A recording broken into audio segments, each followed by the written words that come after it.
नमस्कार मित्रांनो, आज देशातील 5 राज्यातील निवडणुकांचे निकाल येत आहेत।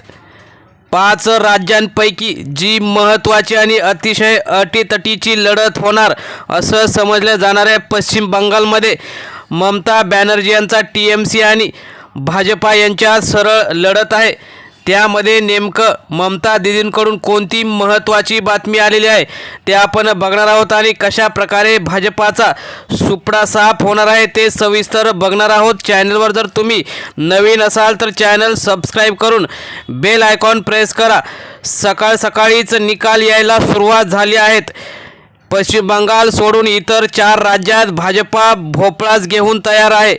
परंतु सर्वात जास्त अतिशय महत्त्वाची निवडणूक मानली जाणारी आणि सर्वांनीच प्रतिष्ठेची केलेली अशी निवडणूक म्हणजे पश्चिम बंगालची निवडणूक। इतिहासात पहिल्यांदाच भाजपाने सर्वात जास्त ताकद यावेळी पश्चिम बंगालमध्ये लावलेली आहे। ममता दीदींना घरी बसवायचं असा चंग बांधून अमित शाह, नरेंद्र मोदी गेल्या 1 ते 1.5 महिन्यापासून पश्चिम बंगालमध्ये ठाण मांडून बसलेले आहेत। परंतु त्याचा निकाल काय येणार याकडे लक्ष लागलेलं असताना ममता बॅनर्जी या दोन्ही नरेंद्र मोदी आणि शहा भाजपा यांना जोरदार धक्का देणार अशी महत्त्वाची बातमी आलेली आहे। सकाळपासूनच महत्त्वाचे कल येण्यास सुरुवात झाली असून ज्या काही जागा 148चं बहुमत आहे त्याच्या जवळजवळ TMC म्हणजेच ममता दीदींचा पक्ष जाण्याची शक्यता वर्तवण्यात येत आहे। कोणत्याही न्यूज चॅनलला जरी भाजपा आघाडी घेत असेल तरी जे काही निवडणूक आयोगाची महत्त्वाची वेबसाईट आहे त्यावर मात्र ममता दीदीच पुढे असल्याचं दिसत आहे।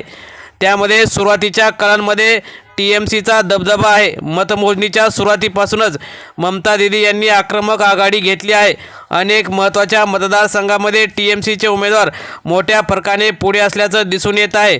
म्हणजेच एकूण 148 जागा बहुमतासाठी लागतात, त्यापैकी 100 जागांवर सध्या तरी TMC पुढे आहे आणि भाजपा फक्त 25 जागांवरती, म्हणजेच अजून 48 जागा त्या पुढे ममता बॅनर्जी यांचा पक्ष आला तर एक हाती सत्ता ममता बॅनर्जी यांची येणार आणि भाजपाचे सर्व दिग्गज नेते आणि महत्त्वाचे जे काही त्यांचे नेते आहेत ते तोंडावर पडतील यात काही शंका नाही। भाजपाने या निवडणुकीत मोठ्या अपेक्षा ठेवून जोरदार प्रचार केला आहे। स्थानिक मुद्दे, प्रादेशिक अस्मिता, ममता बॅनर्जींची मजबूत प्रतिमा ही भाजपाच्या विरोधात जाण्याची शक्यता वर्तवण्यात येत आहे। त्यामुळे थोड्याच वेळात सर्वच निवडणुकीचा निकाल आपल्यासमोर येईल आणि ममता दीदी जिंकतील यात काही शंका नाही।